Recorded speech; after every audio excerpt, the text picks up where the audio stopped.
You have questions? What is slashing? We have answers. Slash is like that, you know? And there's a penalty for that? Yeah, you do that, you go to the box, 2 minutes by yourself, and you feel shame, and then you get free. This is CBJ in 30. Anything you folks want to know about the fascinating world of pro hockey? Here we go. Tweet your questions by using the hashtag CBJIN30. We'd like to remind you folks, keep your questions within the boundaries of good taste. Here's your host, Bob McElligott. Well, here we are once again. There we go. Like, I haven't done this in a couple of days. I can't push the right buttons, right? Welcome back to CBJ in 30, or talk, apparently. Welcome back to CBJ in 30. I'm Bob McElligott. It's morning here. This is 3 hours earlier than I'm used to doing the show. So, bear with me a little bit. Here are the lovely confines of the Hotel Valencia in San Jose, California, on Santana Row. Beautiful morning. You can see over here. Let's see. I have to look at the camera. I have to point this way. You can see that over here that is, it's a nice day. It's sunny. It's another one of those sunny and 60-degree days here, low 60s, whatever it is, in Northern California. And the Blue Jackets are ready to go back to work tonight. And even if they're not ready to go back to work, they have no choice because it's time to go back to work. And tonight, the Blue Jackets are going to start their California road trip officially with games, and they're going to do it in a big fashion, playing 3 games in 4 days now, taking on the Sharks here tonight, going to Anaheim and playing there tomorrow night, day off on Saturday, and then finishing with a Sunday afternoon game at Staples Center against the Los Angeles Kings. A very daunting task, if you will, for the Blue Jackets. A daunting task for any team that has to run the gauntlet and do this out here. But that's the deal. That's what they're going to do. They've been here. We've been out here since Monday. Tuesday was a day full of team building for the guys. And yesterday was a good practice. And today there'll be a good morning skate. So there's, I think the guys are ready to play again. No question about that. But they've had a couple of days to get acclimated, to get adjusted, to hang around, pal around, have fun, and now get serious about it. So we're going to see how this thing works tonight. Unfortunately, the San Jose Sharks are coming home not feeling very good about themselves because they played on Tuesday in Boston and lost the game by the score of 5-3. The Bruins got 3 goals in the third period of that game. And yesterday afternoon, we were just walking around and ran into Logan Couture and James Shepard, and it was confirmed what we thought. Jody Shelley was talking with those guys and asking about that last game, and they were not very happy with the way they ended their long road trip. So they will be out tonight. They will be looking to make amends tonight, if you will. I didn't realize the Sharks, I don't break everybody's schedule down like I break down the Blue Jackets schedule, but the Sharks only have like 5 home games in this early part of the season. They're getting a lot of their road games in right now. So a lot of their road trips, I guess you could either say they're getting them out of the way or whatever. I mean, for these West Coast teams, that does work to your advantage, too. When you talk about team bonding, they just went to the East Coast. They were gone for 8 days. That can work in your favor, but we'll see. With them getting home late, those guys said they got in at like 3 o'clock in the morning, so they had the day off yesterday, no practice yesterday. They'll be on the ice for a morning skate today. So, but it'll be, it's going to be a hard game. It doesn't matter what the circumstances are. Anytime you come to San Jose and you play in the Shark Tank, it's going to be tough, and everybody knows that going into it. So you just get as ready as you can, and you go out and you do your thing. Last night in the NHL, some interesting games last night. Pittsburgh, it is almost inconceivable what has happened to the Pittsburgh Penguins when they play the Philadelphia Flyers in Pittsburgh. They just can't beat them. Cannot beat them. Flyers go in there. They find a way to win. They win it 5-3 was the final score in that game last night. That was a 1-1 game, 2-1 game, 2-2 game. Second period, 5-3. Flyers come out with a big victory, and that was one that they needed. The New York Rangers last night, no, that is not. I went back a day. Don't want to do that. The Oilers beat the Washington Capitals 3-2. Thank you very much, Edmonton. All of a sudden, the Edmonton Oilers with a couple of wins. Tampa Bay, Washington. The Anaheim Ducks were at home against Buffalo. They trounced them 4-1 was the final in that one last night. And then how about the game that wasn't played last evening, that was scheduled to be played in Ottawa, where the Senators were to host the Toronto Maple Leafs? And, of course, unless you are totally out of tune with what's going on in the world, you would have even accidentally had to hear about what happened in Ottawa yesterday with a gunman shooting a soldier at the Canadian War Memorial, then going into the Parliament building itself and shots being fired. The Toronto Maple Leafs were staying in a downtown hotel that's connected to a mall. There was some thought about some shots were fired in that mall. I know that was said, but I think I heard later last night that wasn't the case. I don't know. So I don't want to get into the particulars of it. I don't know a lot of that. I did watch a lot of news yesterday, listened to a lot of news yesterday, but the Senators and Maple Leafs game was postponed, rightfully so, after a big scare in the capital of Canada. So that game, they'll reschedule that. And it's like last year when we were in Dallas with the Rich Peverly situation. I said it then, I'll say it about this situation. Nobody cares when they play the game again. They're going to play it, and they're going to do it under better circumstances than that city and really that country was going through yesterday. You know, it's funny about that because there's so many Canadian kids around on this team, and not just kids, coaches. There's a lot of Canadians around, and I think it comes across to me as if they can't believe that somebody would want to attack them for any reason. And I understand why they think that. I think that when you go up there, everybody is welcomed with open arms. And I don't think that they have any, stereotypes on people and where you come from or who you are or what you do. It's just, it's kind of I want to say a love fest kind of thing where it's, hey, everybody come in, everybody's got a chance, come on in, we'll let you in from no matter where. And I think that it kind of puts them into a bit of a state of shock that how could somebody want to attack us? What did we ever do to anybody? But unfortunately, the state of the world today is, it's hard to predict, isn't it? And dare I say that in today's world, the bad guys and girls, but the bad guys aren't just bad guys. There's a lot of evil out there. And because of some of that, Senators and Maple Leafs didn't get to play their game last night. So they will, like I said, they'll reschedule that, and a lot of people show up because it's Maple Leafs playing in Ottawa, and somewhere down the line that will take place.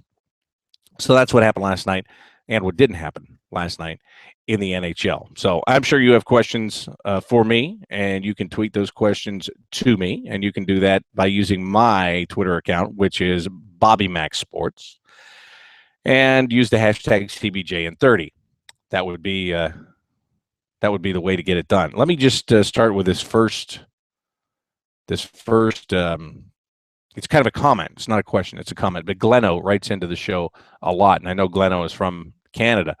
And he says, we hate the Penguins, but admire and love the fans and the organization for the respectful singing of "O Canada" last night, which they did. They didn't need to do it. They were playing the Flyers.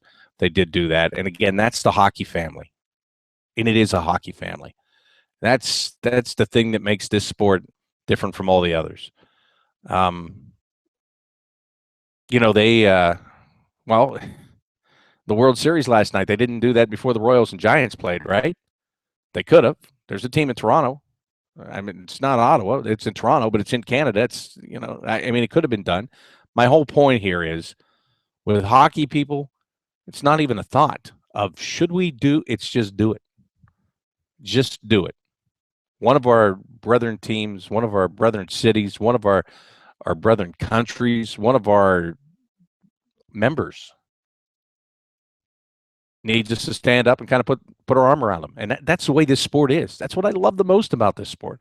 It's all about family. Everybody wants to beat everybody else for the points. Everybody wants to beat everybody and get into the playoffs. And yeah, absolutely, because that's sport. That's the competitive nature of the human being. That's sport.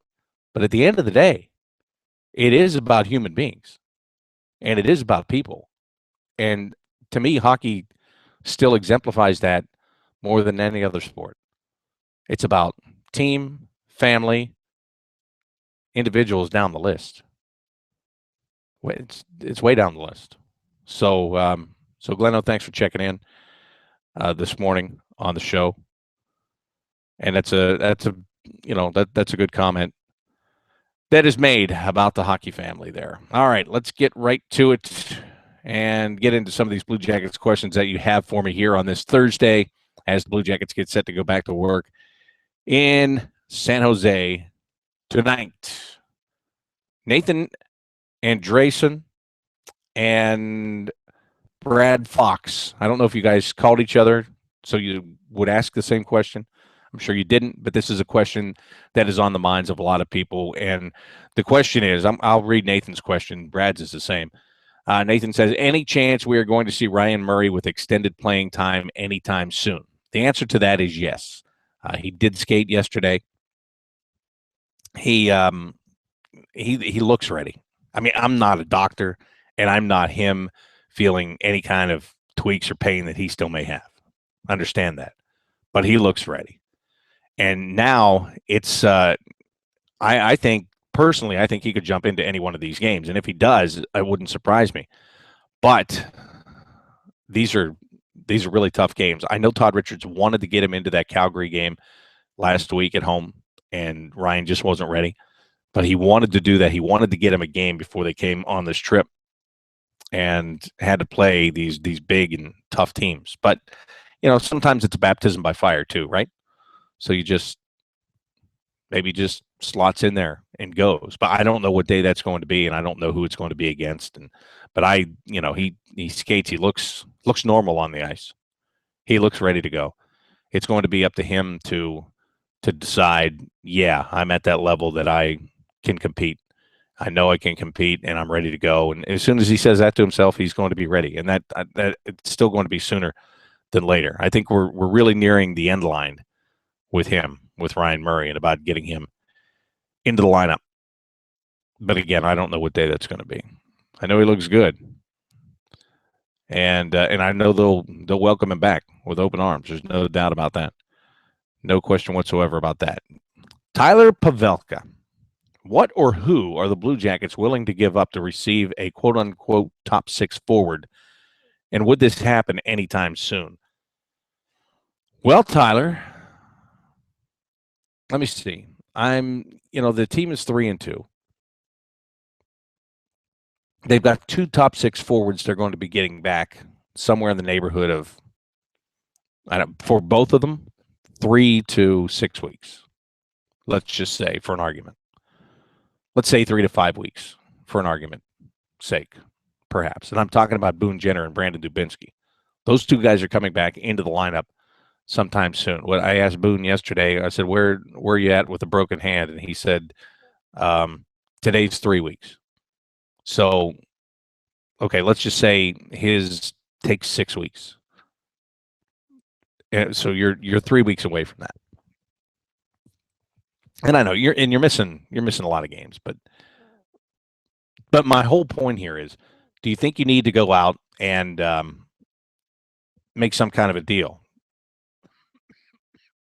I mean, do you think you have to go out and get somebody like that? Now, just as I'm saying this, and maybe this is total irony, but just as I'm saying this, somebody is tweeting to Aaron Portzline of the Columbus Dispatch and asking, do you think the Blue Jackets would have interest and the assets to get Chris Stewart from Buffalo? And I knew this would come up. I didn't know it would come up right now, but I knew it would come up because I was watching the game last night, the NBC game last night. In between the first and second periods, they had Bob McKenzie and Mike Milbury on, and they were talking about the Buffalo Sabres and how they're going to get worse before they get better. That's the plan. Tim Murray wants to rebuild this team. They're going to get worse before they get better. He has tradable assets, and one of those was Chris Stewart. Here's the thing about Chris Stewart. Chris Stewart is a very good player and can be a tremendous player. Can be. There's been, whatever the case is, there's been something that has held him back, and the something is with him. It's not a system he played in. He has been given opportunities to really dominate and become a tremendous player. And I don't think he's ever really fully grasped that or taken advantage of that. But I'm not saying that he won't someday just everything clicks, because he has had good spurts. Colorado, where he started. Then they traded him to St. Louis. He did, again, flashes of brilliance in both places. Then they sent him to Buffalo last year. And there was a lot of talk that he would go to Buffalo and then go somewhere else before last year was over even. That didn't happen, obviously. But he's got a lot of tools. He's got a lot of tools. And when they were talking about that, I was thinking, well, I did. I thought the same thing. I thought if you got into a spot, I mean, Chris Stewart, he did play in St. Louis. Even though it was, well, I don't know. John Davidson came from St. Louis, so I can't remember how long was Chris there when JD was there, if at all, but it wouldn't matter because JD knows Doug Armstrong well enough that if you need information, you can get information. That's easy. He's a big guy. He's a power forward. He has a good shot. I remember that one thing that Ken Hitchcock said about him, this was last year or the year before, he said one thing he liked about him is he has a hard, well, in Hitch speak, he said he has a hard and heavy shot, and it can come from anywhere on the ice. And really what that means is he can get inside that blue line and he can pump one by you like that. He does have that ability. He has that ability to have a hard shot from way out. Some guys, their niche is when they get in to within 10 feet. That's where they're really good, and their shot from the outside doesn't have nearly the velocity or the strength as when they get in tighter and they can make something happen. So Chris Stewart he's not that kind of guy. He can take a good shot from anywhere on the ice. I just don't know. Here's my whole thing, just to wrap this whole deal up, is I don't know.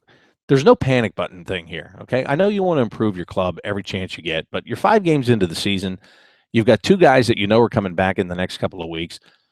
Is there any reason to feel like you have to hit some kind of a panic button and make a move and get a guy like right now? And is there somebody that you really want to give up right now? I mean, even the Buffalo Sabres, so what they're going to want is young players and draft picks. And, what young player – it's not like you're going to say to them, hey, do you want to take Corey Trott back? And I'm using him as an example because he's been in and out of the lineup here in the first couple of games. I mean, video game hockey, that's a great deal. You do that. And you flip that guy and you get the guy that you want. You get a power forward, and it just doesn't work like that in real life. And especially with a franchise that is looking to rebuild itself.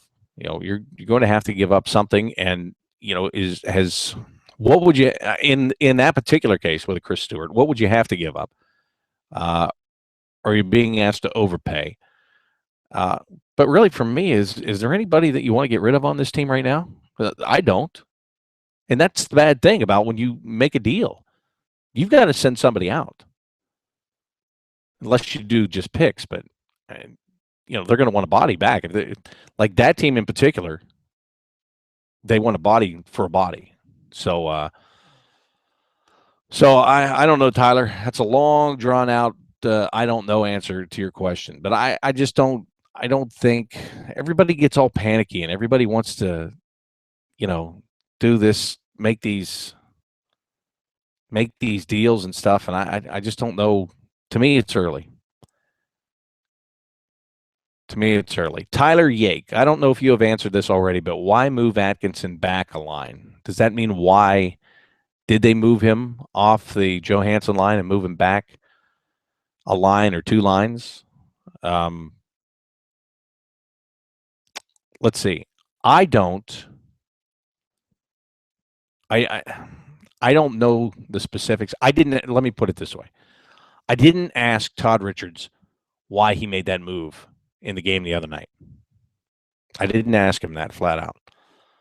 But I can tell you from knowing Todd Richards as well as I do that Cam Atkinson, there was a part of his game that wasn't there, and Todd felt that he needed that part of his game or he couldn't play on that line. So he moved him, and he put him with Calvert. And that's the way they skated yesterday as well. They skated with Johansson, Foligno, and Hartnell. and Letestu, Anisimov, and Skilly. And then it was Calvert, Wenberg, and Atkinson. And yesterday, I don't know if, whatever happens today, Cracknell was in on the fourth line with Chaput and Bull yesterday. So that was then. Today is another day. We'll see what happens at the morning skate. But Cam, listen, he had a great preseason. He's carried that into the regular season. But the message is very clear for Cam Atkinson.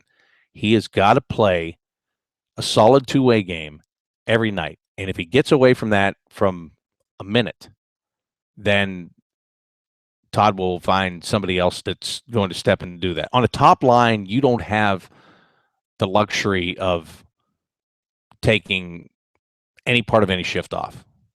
And if that is the reason, then that would explain it in itself. And again, I didn't ask Todd the specifics about it. But I will tell you this. We get wrapped up. Well, you get wrapped up. And honest to gosh, you do more than I do. I'm telling you. First line, second line, third line, fourth line.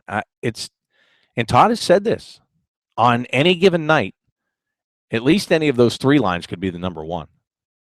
So when you see Atkinson come off Johansson's line and go onto a line with Calvert and Wenberg, you automatically assume that he got demoted, or maybe it's just looking for a different mix in a match for something that's going to work. I know Johansson's going to get a lot of ice time. I get that.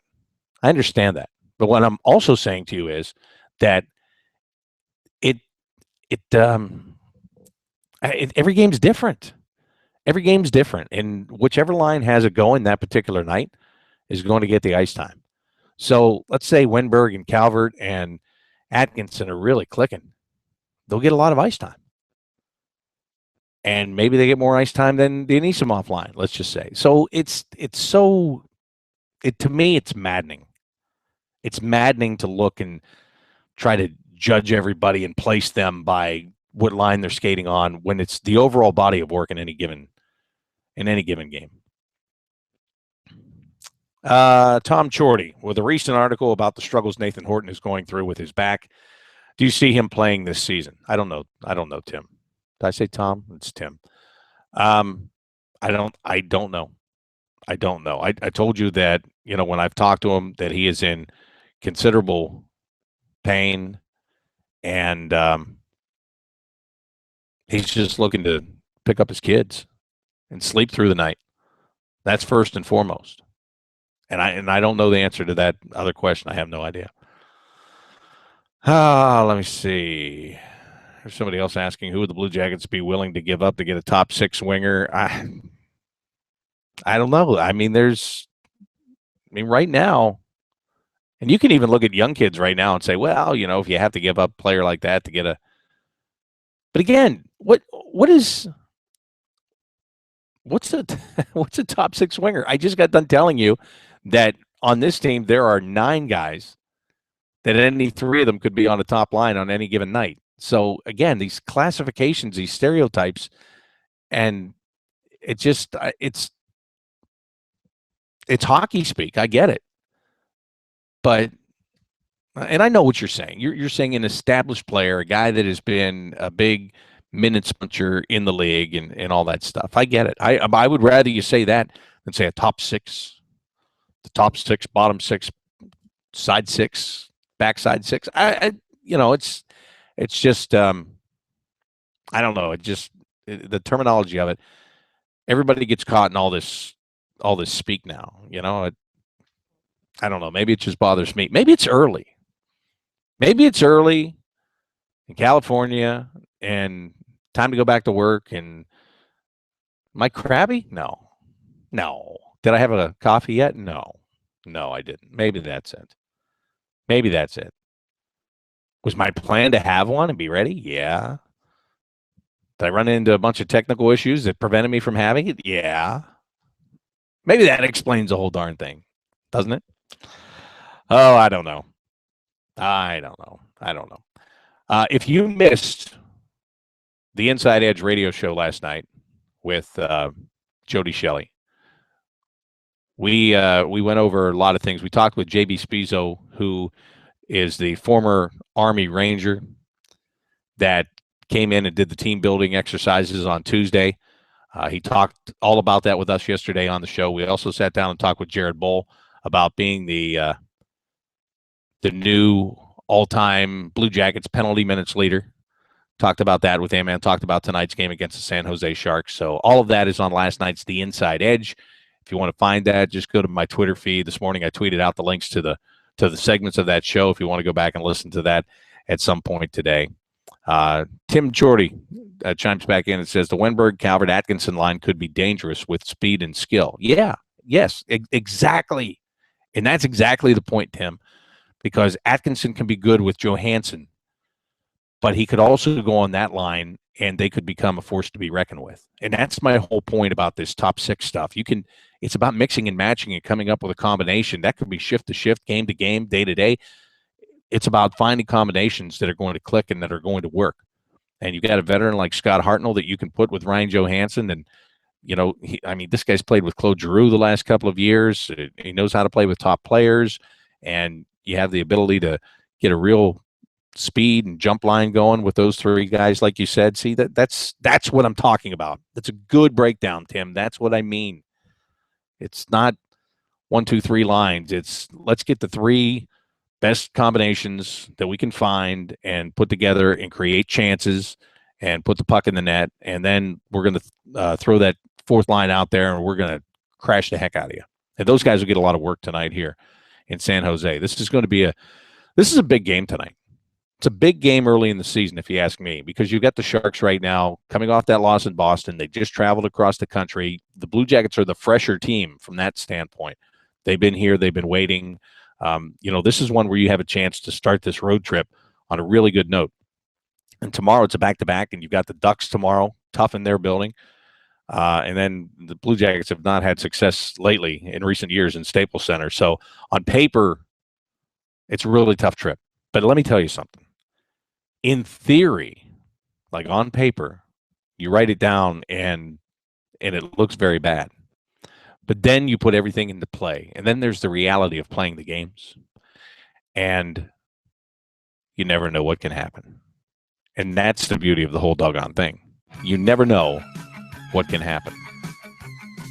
So the Blue Jackets tonight on the ice here at the, what's it called now? The SAP Center. It's still the Shark Tank. Believe me, it's still going to be hard to win. Opening faceoff 10:30 tonight. Pre-game coverage on the Scioto Downs Blue Jackets radio network starts at 10:15. Take a nap. Stay up late. It's going to be a good one tonight. Blue Jackets and Sharks. And I will talk to you later on this evening. I'll talk to you later. Don't want to hear it again tonight. I'll talk to you later. Just save it for another guy. I'll talk to you later. Don't want to hear it again tonight. I'll just see you around.